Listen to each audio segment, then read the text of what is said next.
Hi అందరికి నమస్తే welcome to విశ్వ రహస్యం.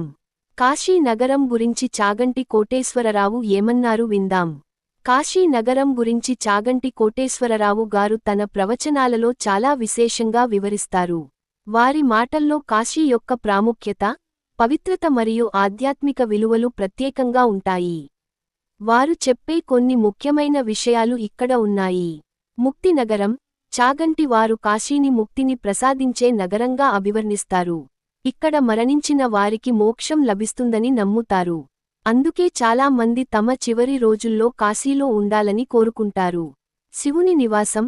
కాశీ క్షేత్రం శివునికి అత్యంత ప్రీతికరమైన స్థలమని ఆయన చెబుతారు. విశ్వనాథుని ఆలయం ఇక్కడ కొలువై ఉండటం ఈ నగరానికి ప్రత్యేక పవిత్రతను చేకూరుస్తుంది. ప్రాచీనత మరియు నిత్యత్వం.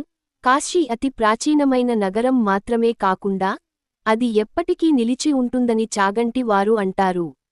అనేక యుగాలు మారినా ఈ నగరం తన ప్రాధాన్యతను కోల్పోదు. గంగా నది యొక్క ప్రాముఖ్యత. గంగా నది కాశీ గుండా ప్రవహించడం ఈ క్షేత్రానికి మరింత పవిత్రతను ఇస్తుంది. గంగా తీరంలో చేసే స్నానం పాపాలను పోగొడుతుందని భక్తులు విశ్వసిస్తారు. అన్నపూర్ణాదేవి. కాశీలో అన్నపూర్ణాదేవి కొలువై ఉండటం వల్ల ఎవరూ ఆకలితో ఉండరని చాగంటి వారు చెబుతారు. ఈ నగరం అందరికీ ఆహారాన్ని అందిస్తుందని ఆయన అంటారు.